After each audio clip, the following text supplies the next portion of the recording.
Un lancement, celui du projet des cantines scolaires au niveau du Tagan, coup d'envoi donné ce matin sous la supervision du ministre de l'Éducation nationale et de la réforme du système éducatif à Tizinga, le ministre qui vient du Braclin où il a visité plusieurs écoles. Des opérations, celle du déménagement des familles déshéritées vers le secteur 22 de Tujoline sous la supervision du ministre de l'Habitat, de l'Urbanisme et de l'Aménagement du territoire. Une visite, celle d'information du ministre de l'Équipement et des Transports pour des chantiers routiers au Braclin, c'était aujourd'hui.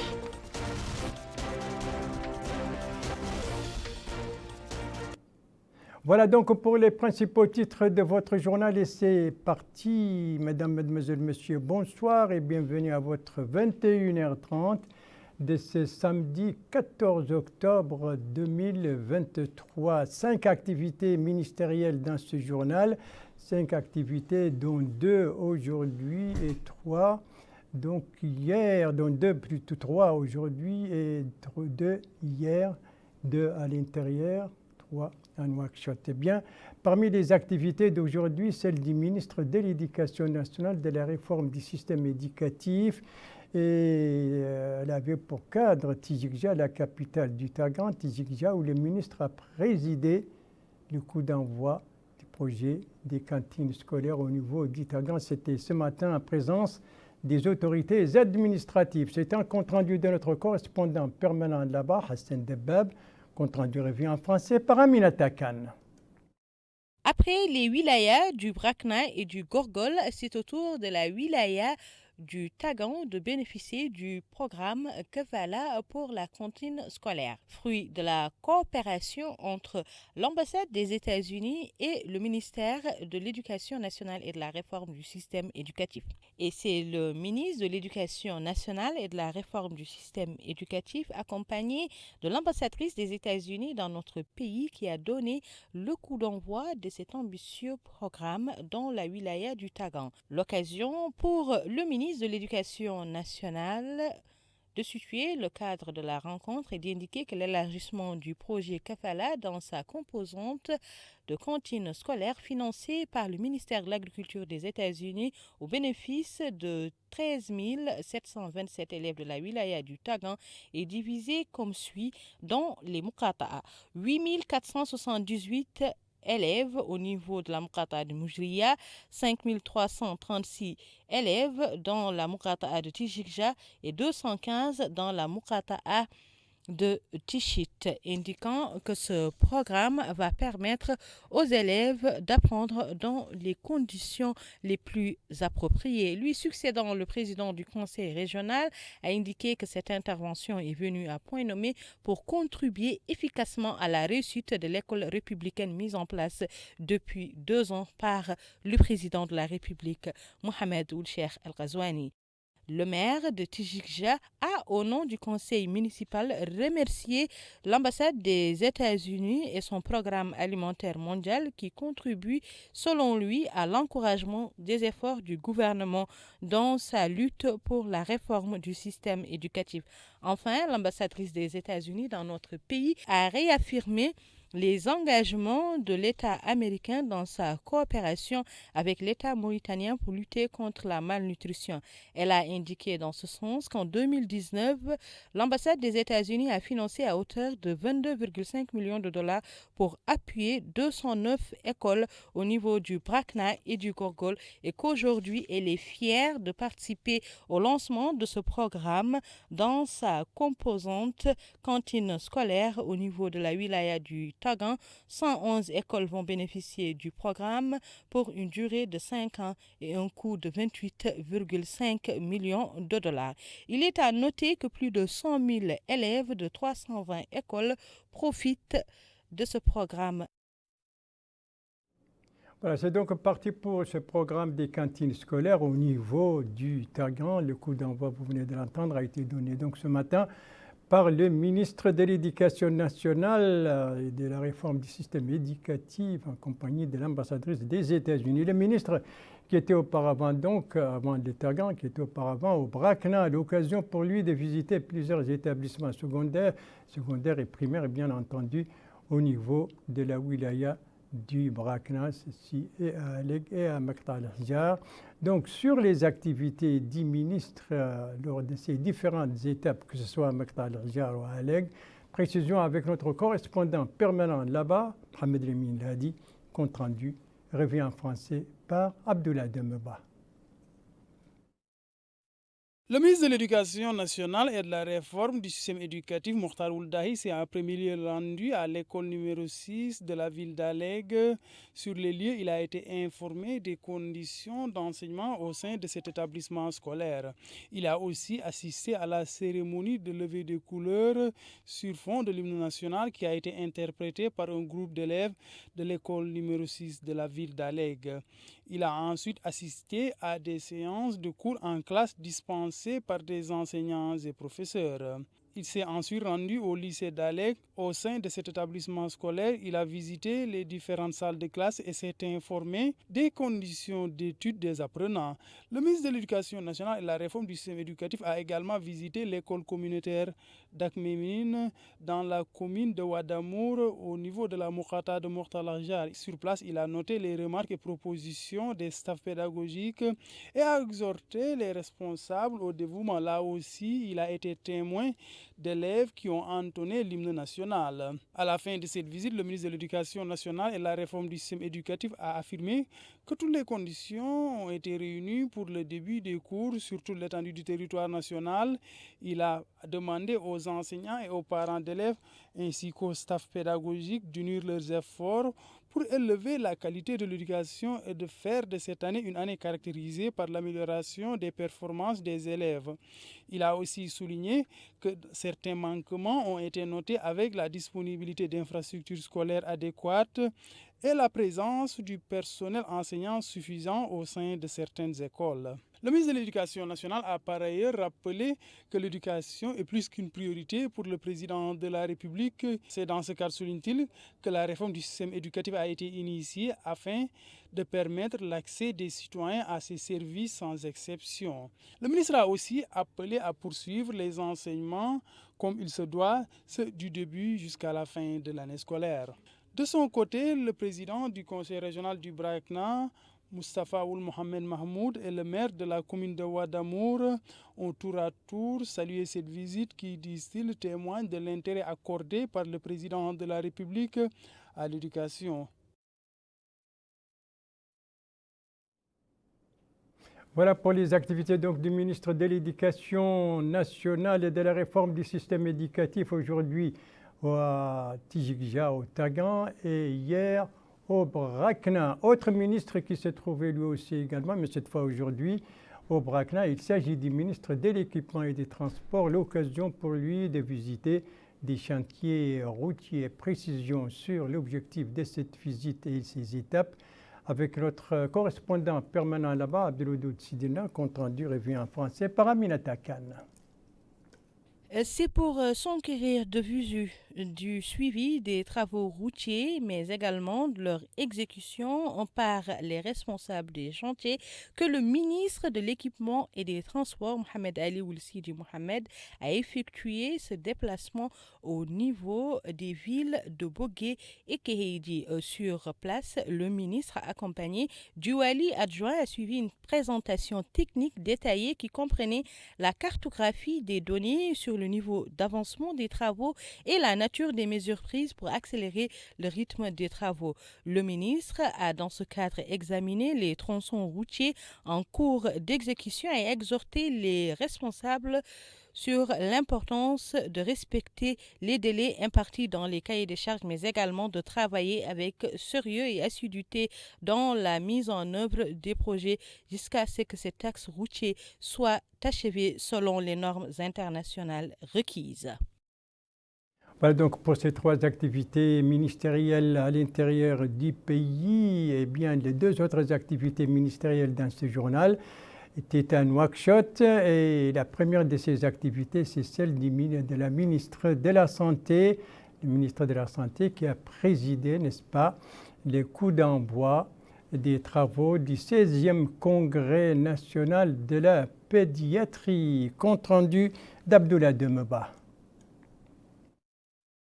Cette 16e congrès de pédiatrie a constitué une opportunité pour les spécialistes de discuter des voies et moyens pour améliorer la prise en charge sanitaire de la mère et de l'enfant. Il a été ponctué par des présentations dans le domaine de la pédiatrie de la part d'intervenants des pays frères et amis dont l'Algérie, la France, le Sénégal et la Tunisie. Le ministre de la Santé, Naham Hamdoul Mournaz, a précisé que la santé des enfants, des nouveau-nés et mères est l'un des piliers les plus importants des stratégies nationales de la santé et occupe par ailleurs une position prépondérante dans le plan national de développement du secteur de la santé pour la période 2022-2023. Ce qui, souligne-t-elle, vise à réduire la mortalité néonatale de 12 naissances pour 1000 naissances vivantes d'ici 2030. Elle a par ailleurs ajouté que malgré les efforts qui ont été déployés par le secteur avec l'appui de ses partenaires, les indicateurs de la santé du nouveau-né et de l'enfant sont encore insatisfaisants. Le président de la Société mauritanienne de pédiatrie, Issel Moul Khalifa, a pour sa part expliqué que cette conférence est l'occasion de renouer avec les spécialistes dans le domaine de la pédiatrie. Il a ajouté que les thèmes qui ont été choisis cette année cherchent à discuter de nombreux sujets qui ont été choisis sur la base des caractéristiques épidémiologiques en tenant compte des défis auxquels la santé publique est encore confrontée dans le pays, dont la mortalité néonatale. L'état des soins de la mère et de l'enfant et la disponibilité des infrastructures ont été mises en avant. Je trouve que vous n'avez pas beaucoup à envier des pays développés. Vous avez un hôpital mère-enfant qui fonctionne de façon remarquable avec des taux de mortalité et de morbidité qui sont très éloquents, très proches même de ces pays, des pays à développer, ce qui vous donc met sur la voie de la progression et sur la voie, j'espère que vous allez atteindre les objectifs de développement durable bientôt en 2030. Et je vous convie personnellement en 2027 à venir assister au congrès mondial à Kigali qui va être dédié particulièrement aux objectifs de développement durable. Rappelons que ce 16e congrès national de pédiatrie s'étale sur 2 jours.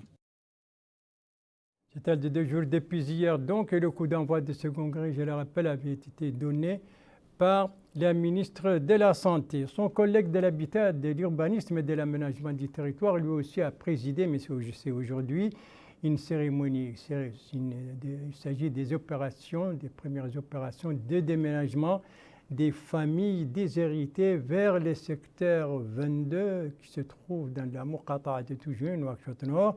Et c'est au lendemain donc du lancement de ce projet par le président de la République. Sur ces opérations, comment elles se sont déroulées, en compte rendu de Cheikh Saadbou. Après le lancement du projet Nouvelle Vie, les équipes techniques du ministère de l'Habitat, de l'Urbanisme et de l'Aménagement du Territoire ont commencé, sous la supervision du ministre, le transfert des citoyens bénéficiaires issus des bidonvilles de la wilaya de Nouakchott Nord vers leur nouveau quartier. Nous sommes à la Gazra d'Mbout pour appliquer les mesures prises par le gouvernement qui offrent aux populations démunies un meilleur cadre de vie pour améliorer leur quotidien, a dit le ministre. Il a ajouté qu'après la finalisation des procédures d'obtention de logement avec les départements concernés de Taazour, les citoyens vont être transportés gratuitement. Pour finir, le ministre a mis en relief l'importance du projet qui, selon lui, a respecté les instructions du président de la République. Les bénéficiaires à qui nous avons tendu le micro ont apprécié ce geste, à l'image de cet homme qui dit avoir souffert avant d'être logé ici. Une occasion pour lui d'être reconnaissant et de remercier les pouvoirs publics. Cette dame dit qu'elle a été enregistrée par Taazour et qu'elle se dirige actuellement vers son nouveau domicile. Cette autre dame remercie Taazour et à travers elles, les pouvoirs publics qui ont par ce geste facilité la vie de centaines de personnes. J'étais dans le bidonville de Mbout depuis 2009, a-t-elle dit, mais maintenant et grâce à ce projet, je possède mon propre terrain. Il est attendu que ce projet mette fin au phénomène de la gazra bidonville, conformément aux stratégies mises en place par le ministère de l'Habitat, de l'Urbanisme et de l'Aménagement du territoire. Voilà, les opérations donc de déménagement des familles déshéritées vers le secteur 22 qui se trouve à Toujounine dans Nouakchott Nord. Et oui, je rappelle que ce projet a été lancé hier par le président de la République et qui est un projet donc, dont l'objectif est d'améliorer nettement les conditions de vie de ces familles déshéritées qui vivaient dans des quartiers précaires à Nouakchott Nord et à Nouakchott Sud. Merci de suivre les JTF de Mauritanie à la suite du journal avec une soirée, une conférence, mais aussi la pluviométrie. La soirée, c'est celle organisée par l'Institut national des arts. C'était hier soir à Nouakchott sous la supervision du chargé des missions au ministère de la Culture, de la Jeunesse, des Sports et des Relations avec le Parlement. C'est un compte-rendu d'Aminata Khan. Cette soirée artistique s'articule autour du bilan des activités de l'Institut national des arts lors de l'année 2023 et les perspectives d'avenir pour 2024. La soirée était une occasion de présenter des courts-métrages en plus des chants et de l'art plastique. Dans son discours d'ouverture, le chargé de mission au ministère de la Culture, de la Jeunesse et des Sports, ainsi que des relations avec le Parlement, Mohamed Lemine Oulivoukou, a salué le bilan remarquable de l'Institut au cours de l'année dernière, soulignant que l'année à venir sera également particulière selon le plan élaboré par l'Institut. Lui succédant, le secrétaire général de la célébration de Nouakchott, capitale de la culture, Mohamed Sidi Abdullah, a salué quant à lui le bilan de l'institution et s'est félicité de l'adoption du logo du Comité supérieur de Nouakchott, capitale de la culture par l'Institut. Enfin, le directeur général de l'Institut national des arts, Abdoul Diko, a souligné que l'Institut a toujours cherché à construire des ponts et des partenariats fructueux avec les partenaires locaux et internationaux. Il a souligné que l'Institut aspire au cours de l'année 2024 à la réalisation d'un orchestre national et d'un théâtre en plus d'un centre national des beaux-arts et de la production cinématographique de manière à refléter la culture nationale dans sa diversité et à permettre la diffusion des bonnes valeurs conformément au programme du président de la République, Mohamed Ould Cheikh El Ghazouani.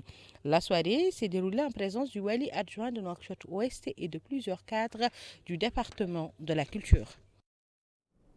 Et ça, c'était donc cette soirée bilan et perspective organisée hier soir à Nouakchott par l'Institut national des arts.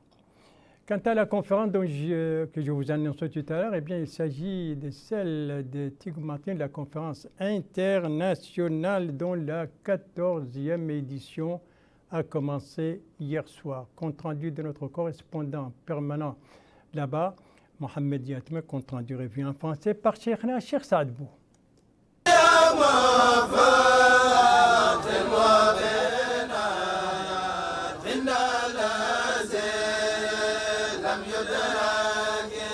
Ici, dans la localité de Tigmatin, dans la commune de Mbalal, Muqata'a de Kermassen, se sont déroulées les activités de la 14e conférence internationale de la pensée islamique sous le thème post-islamisation dans le bassin du fleuve, déterminant de l'identité.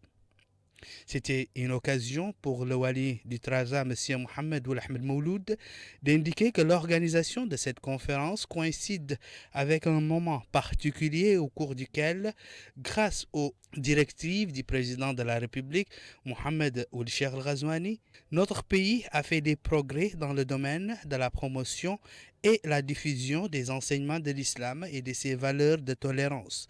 Une ligne de conduite qui a contribué de manière significative au démantèlement du discours de l'extrémisme et du fanatisme afin de préserver la paix sociale, a-t-il dit. Idem pour le président de la conférence, Haïmoud Ould Doubnan Ould Moutali, qui a passé en revue le programme d'activité et les objectifs visés, parmi lesquels la consolidation des valeurs islamiques, soulignant le rôle joué par les savants de la région dans la diffusion du message du prophète Mohammed, paix et salut sur lui.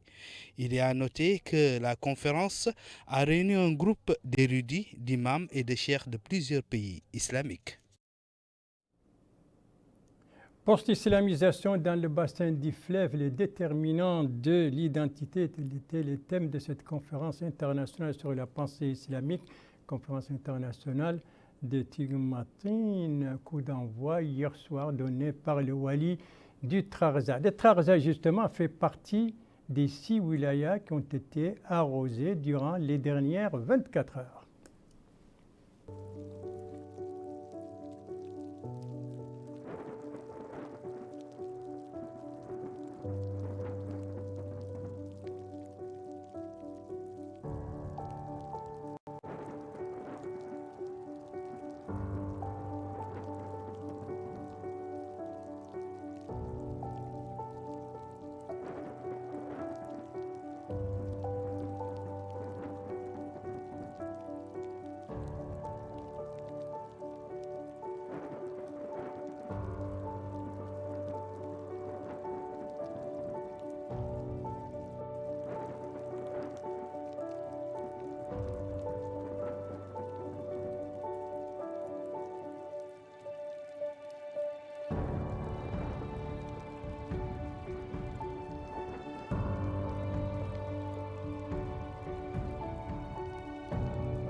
Voilà donc les pluies enregistrées ces dernières 24 heures dans 6 de nos wilayas, à savoir le Hod El Gharbi, la Saba, le Brakna, le Trarza, le Tagan et le Guidi Maha. Et c'est sur cette pluviométrie que s'achève ce journal. Merci à vous, madame, mademoiselle, monsieur, de l'avoir suivi. Merci bien entendu aux équipes rédactionnelles et techniques qui ont participé à sa conception.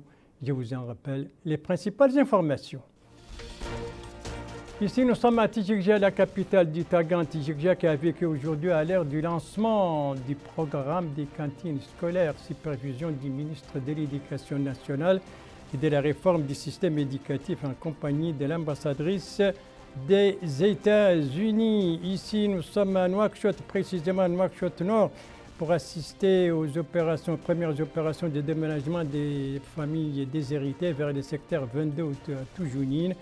Donc ce secteur dont le projet a été lancé hier par le président de la République. Et ici, nous sommes sur des tronçons routiers au niveau du Brakna en compagnie du ministre de l'Équipement et des Transports venu aujourd'hui s'informer sur le déroulement des travaux et l'avancement des travaux sur les différents chantiers visités.